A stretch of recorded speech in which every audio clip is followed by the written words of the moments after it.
कि ज़िली इंतज़ामिया की तरफ से पूरी कोशिश की जा रही है कि जो तमाम कारोबार है वहाँ SOP के मुताबिक काम लोगों से लिए जाएँ और SOP पे अमल दरामद किया जाए।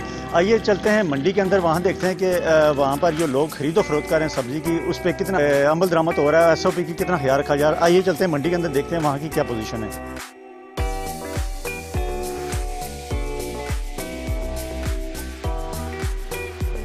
जी नाज़रीन, जैसे कि मीरपुर आज़ाद कश्मीर में 15 दिन का लॉकडाउन लगा दिया गया वज़ीर-ए-आज़म आज़ाद कश्मीर की तरफ से और ज़िली इंतज़ामिया की तरफ से। लॉकडाउन लगाने का मकसद ये था कि जो इस वक्त बढ़ते हुए केसेस हैं कोरोना के, उनमें कमी लाने की कोशिश की जा रही है। मगर जैसे कि मीरपुर आज़ाद कश्मीर के आप देख सकते हैं कि बेशतर जो कारोबार हैं वो बंद भी हैं और देखा जाए तो तकरीबन जो 7% के कारोबार हैं वो खुले हुए भी हैं। जो बंद कारोबार हैं उसमें ज्वेलरी, कॉस्मेटिक्स, जूतों की दुकानें और गारमेंट्स की दुकानें काउंट की जाती है।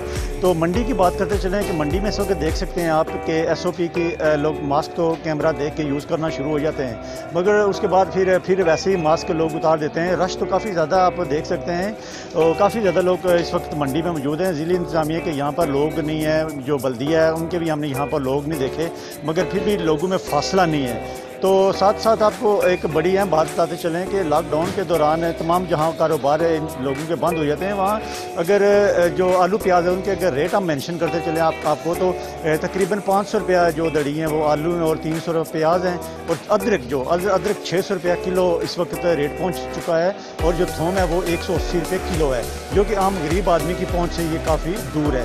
तो रेट तो इस वक्त आसमानों को छू रहे हैं, मगर साथ ही साथ हुकूमत आज़ाद कश्मीर को चाहिए कि जहाँ पर लॉकडाउन किया जाता है वहाँ पर लोगों को रिलीफ भी दी जाए। तो मंडी में आप रश भी देख सकते हैं, रेट हैं जो वो आसमानों को छू रहे हैं, लोगों के कारोबार ही बंद है। और आप साथ साथ आपको एक और चीज़ मेंशन कर दें कि मीरपुर आज़ाद कश्मीर में जो लोकल ट्रांसपोर्ट है वो भी जारी है और लोग आमदोरफ्त भी उनकी जारी है। आप रश भी देख रहे हैं, लोग दुकानों के बाहर बैठे हुए हैं, रश भी है, लोग अपने अपने काम, छोटे मोटे काम के लिए बाहर भी निकल रहे हैं। मगर लॉकडाउन करने का मकसद ये था कि लोगों को घरों में पाबंद किया जाए। ताहाल आप देख सकते हैं कि तो 7% कारोबार है वो भी खुले हुए हैं और लोगों की आमदोरफ्त भी जारी है। कैमरामैन उज़ाफ़ा के साथ साजिद नज़ीर, अदालत न्यूज़, मीरपुर आज़ाद कश्मीर।